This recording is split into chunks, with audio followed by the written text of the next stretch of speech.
Saad Youssef from The Athletic and our very own Jonah Javad. Gentlemen, we appreciate you being with us as always. What do you two make of Monday Night Football as the Cowboys get ready to take on the Cardinals? Saad, I'll start with you. What do you expect from this matchup and Jacoby Brissett's attempt to look like a superstar against the Cowboys defense?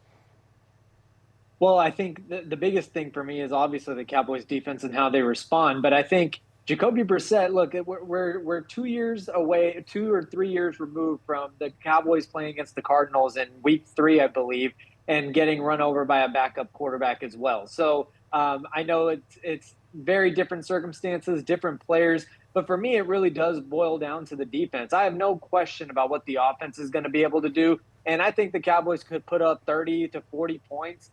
I still don't think that I'm not confident that the Cowboys will be able to stop Bam Knight, Trey McBride, Jacoby Brissett, Marvin Harrison Jr. Oh. These are guys that have not, aside from McBride, haven't exactly been household names this season. But I still have no confidence in the defense. All you have to do is look at what the Broncos did today against the Texans. They could hardly move the football against the Houston Texans defense. And in fairness, the Texans are a good defense, so let's not swing it too far the opposite direction. So okay. I do want to give some credit to Houston, all right? I'm not saying Houston doesn't deserve credit, but right. My goodness. No, I know. Jonah, what sticks out to you most about this matchup?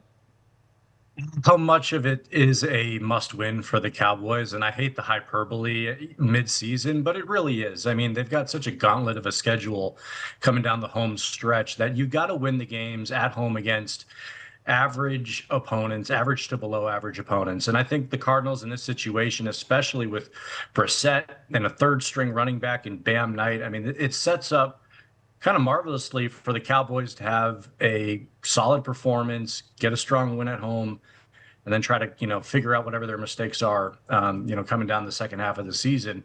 So, yeah, I mean, I think it is must win in that sense, because if you don't win it, then it seems really, really daunting. So, yeah, in my estimation, they got to come out with a dub, and I think they will. Yeah, I think he's right, because daunting doesn't even if they lose, it feels impossible. We've talked about it so much in the first 10 weeks of the season, practically. That's dating back to preseason about how difficult this upcoming stretch is. So, Saad, I'm curious from your perspective. You go Monday night, you go bye week, you go Monday night again. How much does that extra rest and help line up both of these games so you can get into a bit of a rhythm here against bad competition, help set them up for that stretch run? Yeah, I think the schedule is favorable, but I think it's more so the opponent than I would say the schedule. I think getting the Cardinals and the Raiders before the gauntlet that, we just talked about here, I think that's the key. If you have an extra day to prepare for the Raiders, well, you have a whole extra week, but you have an extra day for the Cardinals. I think that's fine, but I don't think that's, a make or break thing for this Cowboys team. But I do think that these two opponents, to have this lead into the gauntlet stretch that they do have coming up is important, but also to Jonah's point, it puts this almost at like playoff game territory where you cannot lose these games. These two games in particular, you have to have these in your back pocket. So I think for that reason, yeah, the schedule lines up well, but I'm less concerned about the schedule in terms of the days off. That's going to be more important, by the way, on the other side of Thanksgiving, because that's when everything starts to get a little tighter. On the front side, it's more about the opponent. Yeah. The other thing that helps in all of this, if you can get through Monday and get a win and get back to 500, it should be the last game you're playing without DeMarvion Overshown. It may well be the last game you're playing without Savone Revel. There are reinforcements coming. It also may be the last game you play before Jerry Jones makes a trade on Tuesday, possibly, and also helps the defense in that regard. So if you can win on Monday and bring yourself back to 500, 4-4-1 on the year, put yourself in a position where, okay, you've got some good vibes going into the bye week and you've got potentially 2 or 3 or 4 new bodies coming into this defense to make it better for that stretch run, it does change the entire tenor of the 2 weeks to come as we lead into that game against the Raiders. Jonah, I'm curious. We keep talking about Overshown coming back and some of these reinforcements. How much of a difference do you think they actually will make on this defense? Marginal, because you don't know what you're going to get from Overshown when he does come back. I mean, the injury that he had, I mean, that's an injury that takes usually a whole year to fully recover from. You think about the history of the NFL, guys who have those types of knee injuries, usually takes a full season for them to get back to what they were previously. He'll still make an impact just because he's that talented. And I don't know. He seems to be like a freak of nature. Just no matter what injury he deals with, he can overcome it and play at a high level. So, I'm optimistic, but the reality of it is, how much can you count on him? I'm not quite sure. It is good news, I guess, for the Cowboys front office that they're playing on a Monday night, because they got to spend all of Sunday, in theory, watching games throughout the league and watching a bunch of teams that are going the wrong direction that may have to do a fire sale on Monday or Tuesday, and that the Cowboys could benefit from, assuming they can prevail on Monday night. If they lose Monday, the thought of making some big trade doesn't seem to make much sense, unless it's a guy that is going to be with the team for 2-3 years down the road. So I think that might actually play a significant role in maybe them making a move. I do look at a team like the Cincinnati Bengals, who lost again this week, heading in the wrong direction, having a Pro Bowl pass rusher in Trey Hendrickson, who needs a home, and he's on an expiring contract at the end of this year. To me, he would be a perfect fit for what the Cowboys are looking for, not too expensive, and a chance to, in theory, contend, because he's playing on a team that won't.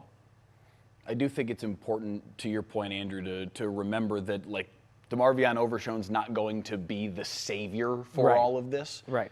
But I also do think when you consider it under if it was just Overshown coming back, how much can you really expect from that? But if they are able to add Savone Revel into the mix, if they are able to make a trade, and it is 3 or 4 more bodies that are adding some life to this defense, and to Jonah's point, is the difference marginal? Perhaps. But marginal might be enough with how good this offense is. If they can just get to the 25th worst defense in the NFL instead of the 31st, that actually might be enough for this team to start winning some football games. Make those 1, 2, 3 just timely stops, and you may be able to win football games. Saad, what do you, as you look forward to that more difficult stretch of the season, and the possibility that this defense could add some new bodies, some new blood to the mix, do you think it can make enough of a difference? Yeah, absolutely. And it's all because of what you just mentioned about how good the offense is. That's what this is all about. And, the onus is really on Brian Schottenheimer here, because I think he has to really coach his butt off in this next month or two of the season, and not really coach in a way that is, I guess, standard or fundamental in how you approach it. You have to be very honest about what unit you have on offense and what you have on defense. You have to go for 4th downs accordingly. Your own 40-yard line is not the same as it is if you have a respectable defense. I think a lot of it, regardless of what they do at the trade deadline, the injury guys coming back, I don't think the defense is all of a sudden going to be any sort of top-tier defense or anything close to that. So even if they are in the lower half of the league, it's going to be on Schottenheimer to really make sure that he's playing his offense and taking chances the way that he should, given the talent that he has on that side. When we come back, more on the Dallas Cowboys and what we can expect from hopefully a kicking game that maybe can get Brandon Aubrey back on the field in a 68-plus yard situation. I'm so sorry that I made you do the tease right now. They stole the record. I'm serious. We'll talk more about it here coming up in a second. I just want to say the Cowboys missed multiple opportunities to get Brandon Aubrey the field goal record in some prime situations earlier this year. And now Cam Little hit a 68-yarder today, and he's walking around with the record. We could have had a fantastic storyline, and instead we're just waiting for them to get a drive to stall on the 48 so we can boot a 70-yarder and take it back. But hang on, because now it may have made the story better. Because now he's got to hit a 69-yarder to be able to top the record, or a 70-yarder to top the record. It'll make it that much more impressive if and when it does happen. Anyway, if he's able to kick... The only thing this dude wants out of the 2025 season. Is there anything else to look forward to based off how we've been talking about this team? But more specifically in regards to the offense and how they need to bounce back performance, I brought it up with Jonah, I brought it up with Mike. You have a field goal kicker that can make these kicks on a regular basis. There's no excuse to not get points every drive, especially in Denver, but it didn't quite work out that way. Saad, what specifically from that Denver game needs to change heading into this Cardinals game? And granted, very different defenses. Yeah, very different defenses. But Andrew, first I'll make a point that having Brendan Aubrey, to your point, that's great. I understand how good he is and why they should get points on every drive. But honestly, I think the defense makes it to where it's hard to use Brendan Aubrey to his fullest potential because you're constantly thinking that 3 is not enough. You got to get 7. So it kind of works both ways where, yeah, the kicker is great, but also the defense is so bad you feel like you can't get 3 points on any drive. So there's that. But in terms of what needs to improve from the Denver game,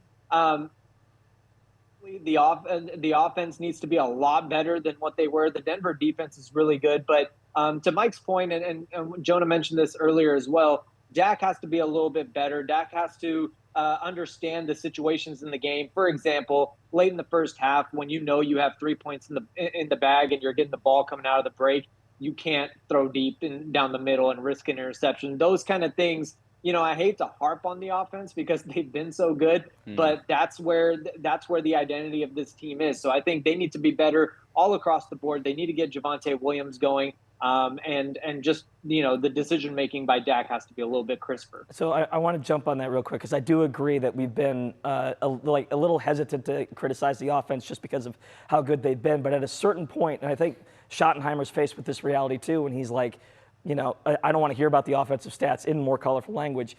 We got to win games. To some degree, at a certain point, you know what you're walking in with. So we have to grade them on a curve on some level. It's unfair, but a lot of things in this game are unfair to some degree, Jonah. So I'm curious, what do we need to see from the offense in this game? My issue is when they are put in positions where they have to play catch up and they kind of get away from the run game. Because what they do and what they do best is play action, or when they're able to really keep the defense on their heels is when the defense doesn't really know what's going to come. If it's going to be a pass, if it's going to be a run. And thereby it sets up CeeDee Lamb and George Pickens to operate in more one-on-ones. It's not an obvious passing situation necessarily. And so really it's about simple things, keeping the game close, and not making forced mistakes. Saad brought up the Denver game, and I think that was really maybe Dak's biggest mistake of the season. I mean, I got to go back through every play, but that at the end of that first half was the first time really all year I thought Dak made a mind-boggling mistake, and that was really about it. So I think in totality, entering this game against a winnable opponent, you get back to what you do best. You run the ball, you keep it balanced, maybe keep time of possession, and come away with touchdowns. But I think in a matchup against Jacoby Brissett, you would hope that the Cowboys defense can at least improve at home in a bounce back opportunity. To Saad's point earlier about kicking the field goals with Aubrey, because I know you want to see it happen so bad, and I get it. All right. Listen, I do too. Listen, I was a kicker in high school myself. I've got an affinity for what he's doing, and I would love to see him break the record. I think it would be very, very cool. The one thing that frees you up as it relates to the defense, there's no value to punting the football away. Yeah. Whether the opposing offense starts at their own 20 or your 40, they're scoring either way. So kick the field goal and try and get the 3 points.